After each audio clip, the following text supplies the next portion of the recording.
हर गांव की ना अपनी एक कहानी होती है। एक ऐसा राज जिससे लोग डरते हैं, कानाफूसी करते हैं। आज हम बेलापुर गांव और उसकी उसी रहस्यमयी हवेली की कहानी जानेंगे, और साथ ही उस नौजवान की कहानी भी जिसने उस राज को चुनौती देने की हिम्मत की थी। बेलापुर गांव में एक पुरानी वीरान सी हवेली थी और उसके बारे में ये चेतावनी हर किसी की जुबान पर थी। सोचिए, एक ऐसा डर जो सूरज ढलते ही पूरे गांव में फैल जाता था। एक ऐसी जगह जो मानो दुख और खौफ में डूबी हुई लगती थी। और फिर इसी कहानी में एंट्री होती है आदित्य की। शहर का एक पढ़ा लिखा नौजवान जिसे गांव वालों की ये सारी बातें अंधविश्वास लगती थी। उसे अपनी नौकरी के लिए बस एक सस्ता सा घर चाहिए था और उसने बिना सोचे समझे उसी भूतिया हवेली को किराए पर ले लिया। आदित्य का ये जो अविश्वास था ना, वो बहुत जल्दी एक बड़ी कसौटी पे कसा जाने वाला था। उस हवेली में अगली 3 रातें उसके हर तर्क और हर विश्वास को हमेशा के लिए बदलने वाली थीं। पहली रात तो बिल्कुल शांति से गुजर गई।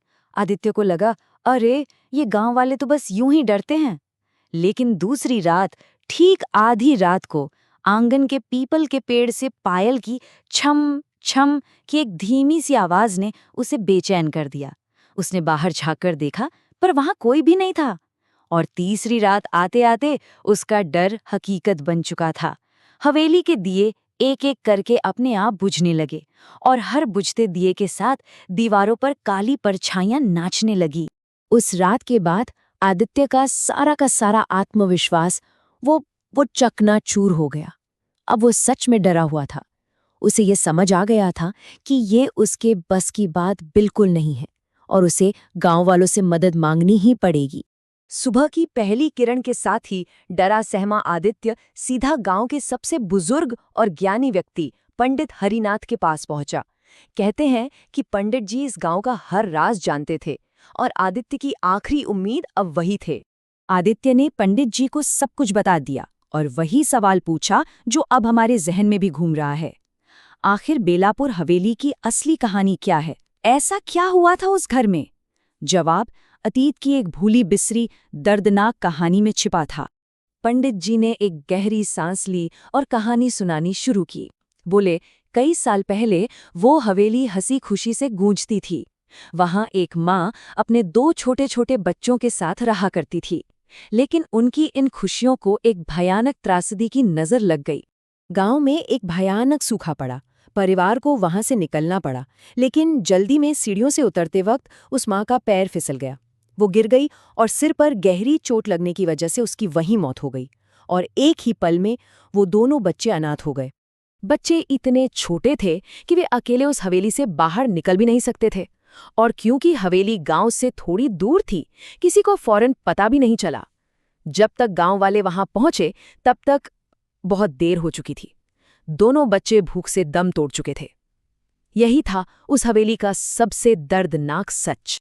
पंडित जी ने आगे बताया, उस माँ की आत्मा आज भी वहीं है, अपने बच्चों के लिए परेशान। जब भी कोई दिया बुझता है ना, तो उसे लगता है कि उसके बच्चे फिर से अंधेरे और अकेलेपन में खो गए हैं। और बच्चों के रोने की जो आवाजें आती हैं, वो उसी माँ की पीड़ा है। तो मतलब ये कोई बुरी आत्मा नहीं थी, ये तो एक माँ का दर्द था, उसकी तड़प थी। ये सब जानने के बाद आदित्य को एहसास हुआ कि ये कहानी डर की है ही नहीं, ये तो दुख की कहानी है। पंडित जी ने उसे समझाया कि उन भटकती आत्माओं को शांति डर से नहीं, बल्कि सिर्फ करुणा से मिल सकती है, और इसके लिए खास अनुष्ठान करना होगा। उपाय सुनने में तो सीधा था, लेकिन उसके लिए बहुत हिम्मत और सच्ची श्रद्धा चाहिए थी। अमावस्या की रात को आदित्य को पीपल के पेड़ के नीचे एक दिया जलाना था, गंगा जल रखना था और 3 लोगों के लिए भोजन अर्पित करना था।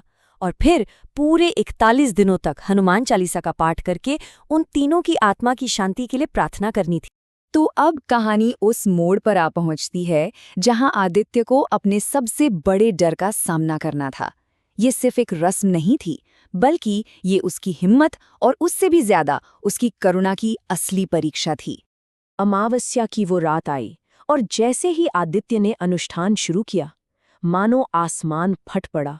एक भयानक तूफान शुरू हो गया। इतनी तेज हवा चल रही थी कि दिया बार बार बुझ रहा था। ऐसा लग रहा था जैसे प्रकृति भी उसकी परीक्षा ले रही हो। और तभी उस तूफान के शोर के बीच हवेली के अंदर से एक दर्द भरी आवाज आई, एक माँ की गुहार जो बस अपने बच्चों का पेट भरना चाहती थी। मेरे बच्चों को खाना दे दो, बस यही उसकी एकमात्र इच्छा थी। उस एक पल में आदित्य ने अपने डर पर अपनी करुणा को हावी होने दिया। उसके हाथ कांप रहे थे, फिर भी उसने हिम्मत नहीं हारी। उसने तूफान के बीच दिए को फिर से जलाया, उन तीनों के लिए खाना रखा और पूरी श्रद्धा के साथ हनुमान चालीसा का पाठ शुरू कर दिया। और जैसे ही हनुमान चालीसा की आखिरी चौपाई खत्म हुई, मानो कोई जादू हो गया। तूफान अचानक थम गया, हवा रुक गई, दीवारों पर नाचती परछाइयां गायब हो गईं और पहली बार उस हवेली में एक गहरा सन्नाटा और एक अजीब सी शांति छा गई। अगली सुबह जब गांव वाले वहां पहुंचे तो उन्होंने देखा कि तूफान का कोई नामो निशान तक नहीं था।